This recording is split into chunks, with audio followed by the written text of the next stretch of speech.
तो ये water inlet है, आपको जो वाटर की पाइप है वो वहाँ अटैच करनी है। इस तरीके से लॉकिंग सिस्टम होता है, तो लॉक को पुश करके हाँ और चढ़ा लेना अच्छे से।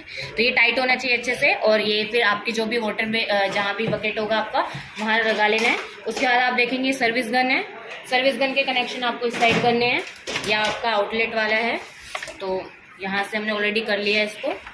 अब क्या है, पानी का हम प्रेशर बनाएंगे, आपको दिखाएंगे कि कैसा प्रेशर बनाना चाहिए जब सर्विसिंग करते हैं।